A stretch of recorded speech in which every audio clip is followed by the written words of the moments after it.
Sir junior NTR గారు ఒక court ఇష్యూలో ఇరుక్కున్నారు సార్. ఒక హౌస్‌కి సంబంధించి ఏదో ఇష్యూ జరిగింది. అందుకే హైకోర్ట్ ఎక్కినట్టు తెలుస్తుంది. అసలు ఏం జరిగింది సార్? దీని వివరాలేంటి? ఇది వైరల్ అవుతుంది. జూనియర్ ఎన్టీఆర్ హైకోర్టులో నిన్న విచారణ జరిగింది.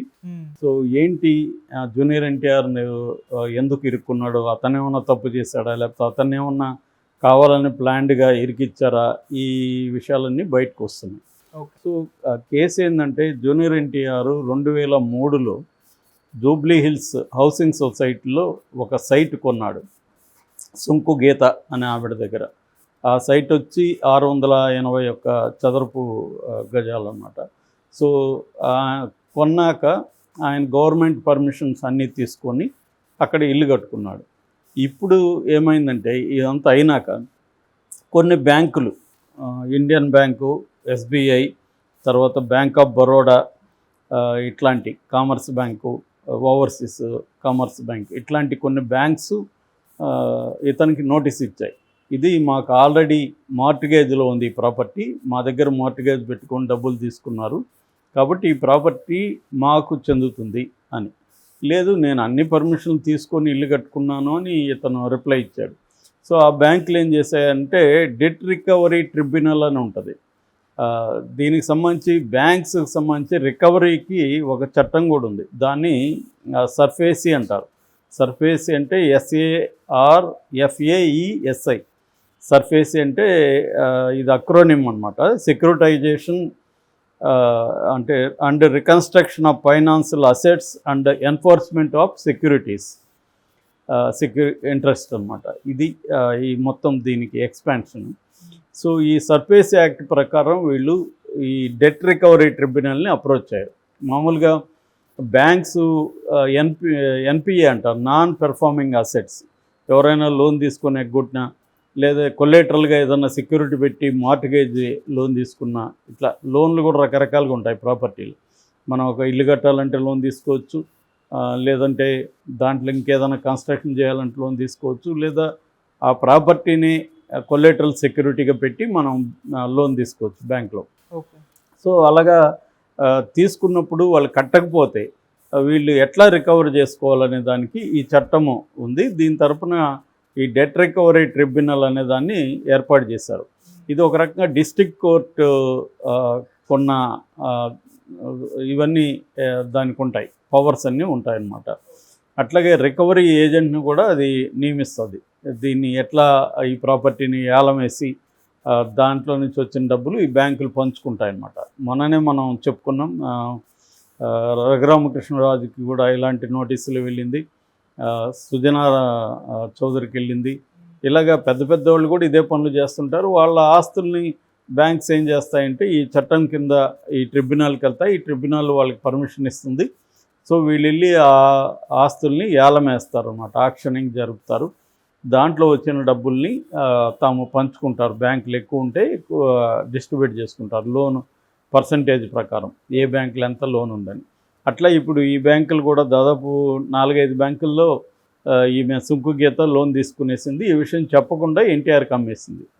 సో ఇప్పుడు ఎన్టీఆర్ అది ఫైండ్ అవుట్ చేయలేకపోయాడు. ఆయన ఇల్లు కట్టుకున్నప్పుడు అన్ని పర్మిషన్లు వచ్చేసాయి కాబట్టి అతను కట్టుకున్నాడు. సో ఇక్కడ ఫస్ట్ వచ్చి ఇక్కడ ఫ్రాడ్ చేసింది ఎవరు? గీత. ఆమె క్లియర్గా ఫ్రాడ్ అనేది తెలుస్తుంది. సో ఆమె అమ్మేసింది. ఇప్పుడు ఆమె మీద కూడా కేసు పెట్టాడు, అది నడుస్తుంది. అయితే ఇప్పుడు హైకోర్టుకి ఎందుకు పోయాడంటే ఈ డెట్ రికవరీ ట్రిబ్యునల్ ఏం చెప్పిందంటే ఈ ఆస్తి ఎన్టీఆర్కి చెందదు, ఇది బ్యాంకులకే చెందుతుంది, కాబట్టి బ్యాంకులు దీన్ని రికవరీ చేసుకోవచ్చు అని వాళ్ళు చెప్పేశారు. ఇప్పుడేమో ఇతను దాని మీద ఇన్వెస్ట్ చేశాడు, సైటు కొన్నాడు ప్లస్ ఇల్లు కట్టడానికి ఇన్వెస్ట్ చేశాడు. సో ఈ డిఆర్టీ అంటే డెట్ రికవరీ ట్రిబ్యునల్ ఇచ్చిన తీర్పు మీద హైకోర్టుకి ఎన్టీఆర్ పిటిషన్ వేశాడు, దీన్ని మళ్ళీ పరిశీలించి తమకు న్యాయం చేయమని. అయితే హైకోర్టు కొన్ని డాక్యుమెంట్స్ అడిగింది వీళ్ళను, ముఖ్యంగా డిఆర్టీ ఇచ్చిన లెటర్స్ అవన్నీ, ఆర్డర్స్ కాపీస్ అవన్నీ అడిగితే వీళ్ళు ఇమీడియట్గా ప్రొడ్యూస్ చేయలేకపోయారు. ఎవరు? ఎన్టీఆర్ తరపున ప్రొడ్యూస్ చేయనప్పుడు ఇది వచ్చి ద్విసభ్య ధర్మాసనానికి వెళ్ళింది. సుజయ్ పాల్ అండ్ శ్రీనివాసరావు అనే 2 జడ్జెస్ దీన్ని పరిశీలించారు, నిన్న విచారణ జరిపారు. సో ఈ డాక్యుమెంట్లు అంటూ లేవు, మీరు వెకేషన్ బెంచ్కి వేయండి, మేము ఇస్తామని చెప్పారు. ఎందుకంటే ఇప్పుడు సమ్మర్ హాలిడేస్ వస్తుంది.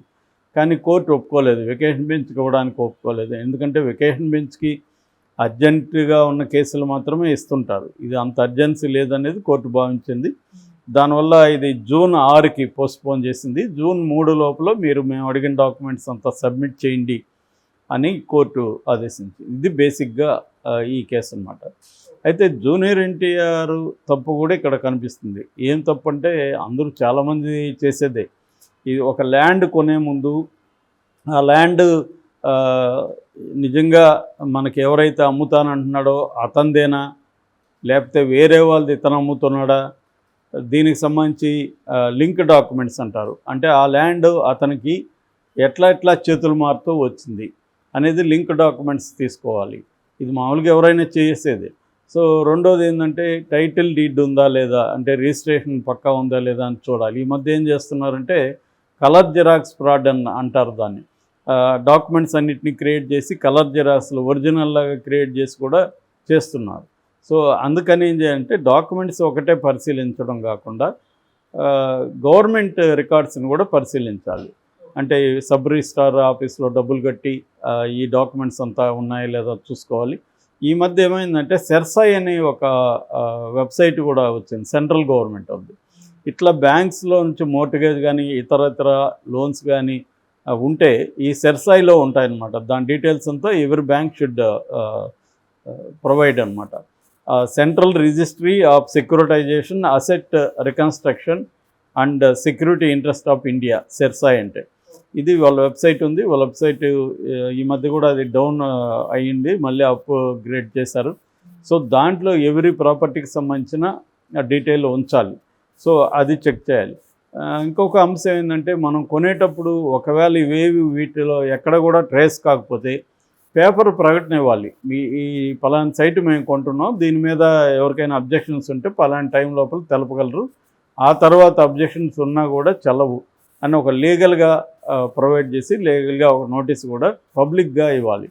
ఇవన్నీ తీసుకుంటే మనకి కొంతవరకు సేఫ్టీ అనమాట. ఎన్టీఆర్ ఇవన్నీ చేశాడో లేదో మనకు తెలియదు, చేయలేదని మనం చెప్పలేము, తెలియదు. కాబట్టి ఒకవేళ ఇవన్నీ చేస్తుంటే మాత్రం కొంతవరకు హైకోర్టులో అతనికి ఊరట లభించే అవకాశం ఉంది. ఎందుకంటే నేను పేపర్ ప్రకటించాను, అప్పుడంతా ఈ బ్యాంకులు స్పందించలేదు. ఇప్పుడు 96లో లోన్ అంటున్నారు, నేను 2003లో కొన్నాను, మరి వీళ్ళు నేను నోటీస్ ఇచ్చినప్పుడు వీళ్ళు ఎందుకు స్పందించలేదు. రెండోది ఈసీలో అంటే ఎన్కంబరెన్స్ సర్టిఫికేట్ అంటారు, అంటే దీని మీద ఎటువంటి అప్పులు ఇది లేవు అని గవర్నమెంటే ఎన్కంబరెన్స్ సర్టిఫికేట్ ఇస్తుంది. అవన్నీ కానీ ప్రాపర్గా ఉంటే ఎన్టీఆర్కి, మరి అవన్నీ ఉన్నప్పుడు ఎన్కంబరెన్స్ ఇవ్వకూడదు కదా. వాళ్ళు ఎలా ఇచ్చారు, సబ్ రిజిస్టర్ ఆఫీసర్లు ఇస్తారు ఎన్కంబరెన్స్ సర్టిఫికేట్. సో ఎలా ఇచ్చారు వాళ్ళు? సో కాబట్టి చెల్లదని తను ఆర్గ్యూ చేసే అవకాశం ఉంది. కానీ హైకోర్టు మరి ఎట్లా తీసుకుంటుందని తెలియదు. ఆమె అయితే ఫ్రాడ్, ఆ ఫ్రాడ్ కింద ఆమె మీద కూడా కేసు నడుస్తుంది. సో ఇవన్నీ ఏంటంటే సివిల్ కేసులు కాబట్టి త్వరగా తెగవు. ఇప్పుడు మే జూన్కి వెళ్ళింది, మళ్ళీ సబ్మిట్ చేయాలి, మళ్ళీ జరుగుతూ ఉంటుంది. ఇది కొట్లాడుకుంటూ ఉండాలి. ఇంకా జూనియర్ ఎన్టీఆర్ అడ్వకేట్స్ని పెట్టి కొట్లాడుకుంటూ ఉండాలి. అంటే మన ల్యాండ్ అనేది స్టేట్ ఇష్యూ, ఒక్కొక్క స్టేట్లో ఒక్కొక్క రకమైన రూల్స్ ఉంటాయి. అందుకని ఇప్పుడు ల్యాండ్ టైటిలింగ్ యాక్ట్ అనేది అందుకే వచ్చింది. అదేంటంటే కన్క్లూజివ్ రైట్స్ ఇస్తుంది అనమాట. అది కానీ కరెక్ట్గా అమలు చేయగలిగితే స్టేట్స్, కన్క్లూజివ్ రైట్స్ అంటే ఇంకా దాని మీద ఎటువంటి విభేదాలు ఉండడానికి లేదు. అందుకని దానికి 2 ఏళ్ళు టైం కూడా తీసుకుంటుంది. ఒకసారి చేసినప్పుడు డిక్లేర్ చేస్తుంది గవర్నమెంటే, దీని మీద ఏమైనా అబ్జెక్షన్స్ కానీ లోన్స్ కానీ ఉంటే మీరు చెప్పండి అని. సో ఈ 2 ఏళ్ళ టైం తీసుకున్న తర్వాత కన్క్లూజివ్ రైట్స్ ఇచ్చేస్తారు. కన్క్లూజివ్ రైట్స్ ఇచ్చిన తర్వాత ఇంకెవడు ఈ బ్యాంకులు గింకులు వచ్చి గొడవ చేయడానికి కూడా ఇంకా ఇది ఉండదు అన్నమాట. అది నిజానికి కరెక్ట్ అమలు అయితే మంచి పద్ధతి అది, కన్క్లూజివ్ రైట్స్ అనేది ల్యాండ్ టైటిలింగ్ యాక్ట్. అది వస్తే ఈ ఇష్యూస్ ఉండవు.